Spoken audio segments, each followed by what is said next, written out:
You can roughly locate any community in the world, somewhere along a scale running all the way from democracy to despotism. One to the democracy end, another somewhere in the middle, and a third. Let's find out about despotism. This man makes it his job to study these things. Well, for one thing, avoid the comfortable idea that the mere form of government can of itself safeguard a nation against despotism. Germany, under President Hindenburg, was a republic. And yet in this republic, an aggressive despotism took root and flourished under Adolf Hitler. When a competent observer looks for signs of despotism in a community, he looks beyond fine words and noble phrases. For which it stands, one nation, indivisible, with liberty and justice for all. Many observers have found that two workable yardsticks help in discovering how near a community is to despotism: the respect scale and the power scale. A careful observer can use a respect scale to find how many citizens get an even break.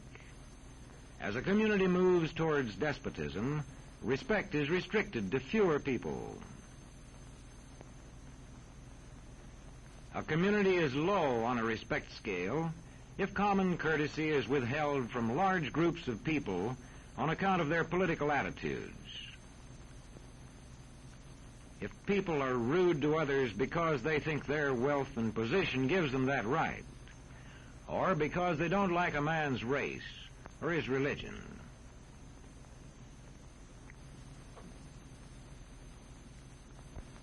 Equal opportunity for all citizens to develop useful skills is one basis for rating a community on a respect scale.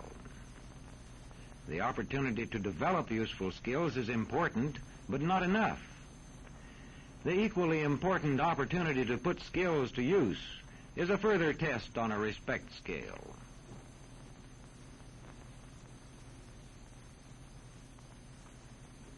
A power scale is another important yardstick of despotism. It gauges the citizens' share in making the community's decisions. Communities which concentrate decision-making in a few hands rate low on a power scale and are moving towards despotism. Like France under the Bourbon kings, one of whom said, "The state, I am the state." Today, democracy can ebb away in communities whose citizens allow power to become concentrated in the hands of bosses. What I say goes, see? I'm the law around here. The test of despotic power is that it can disregard the will of the people. It rules without the consent of the governed. Look beyond the legal formalities of an election in measuring a community on the power scale to see if the ballot is really free. If the citizens can vote only the way they're told, a community approaches despotism. When legislatures become ceremonial assemblies only and have no real control over lawmaking, their community rates low on a power scale.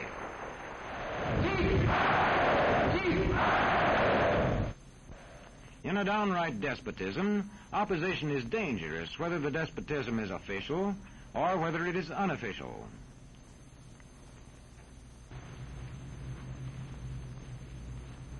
The spread of respect and power in a community is influenced by certain conditions, which many observers measure by means of the economic distribution and information scales. If a community's economic distribution becomes slanted, its middle-income groups grow smaller, and despotism stands a better chance to gain a foothold. Where land is privately owned, one sign of a poorly balanced economy is the concentration of land ownership in the hands of a very small number of people. When farmers lose their farms, they lose their independence. This one can stay on, but not as his own boss anymore. To the extent that this condition exists throughout a nation, the likelihood of despotism is increased. In communities which depend almost entirely on a single industry, such as a factory or mine, maintaining economic balance is a challenging problem.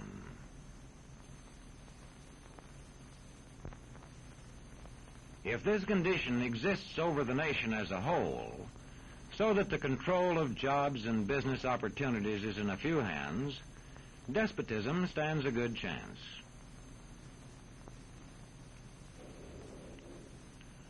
Another sign of a poorly balanced economy is a taxation system that presses heaviest on those least able to pay.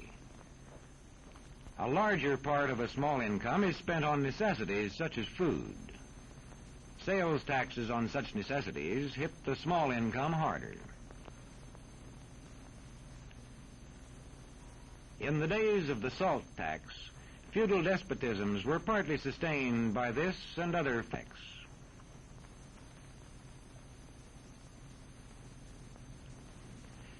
A community rates low on an information scale when the press, radio, and other channels of communication are controlled by only a few people, and when citizens have to accept what they are told. In communities of this kind, despotism stands a good chance. See how a community trains its teachers. Bear this in mind. Young people cannot be trusted to form their own opinions. This business about open-mindedness is nonsense.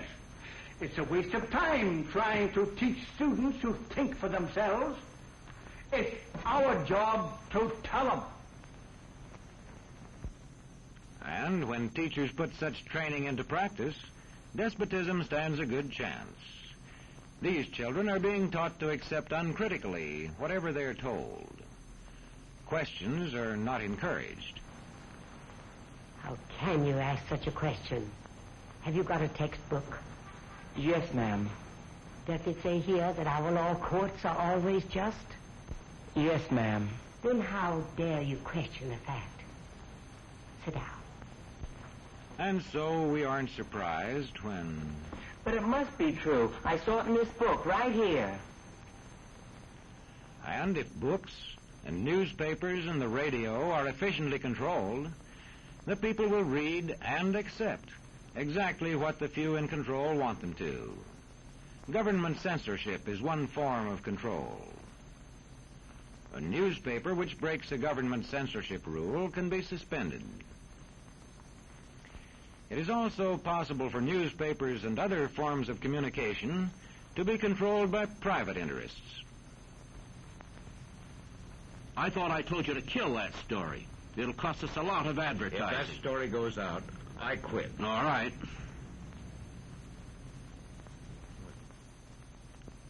What sort of community do you live in? Where would you place it on a democracy-despotism scale?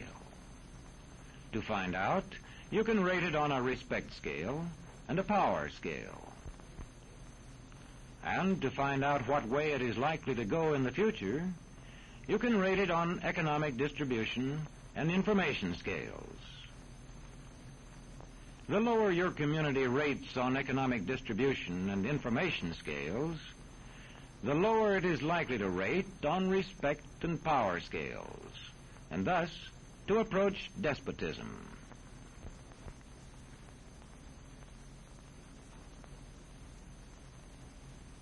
What happens in a single community is the problem of its own citizens. But it is also the problem of us all, because as communities go, so goes the nation.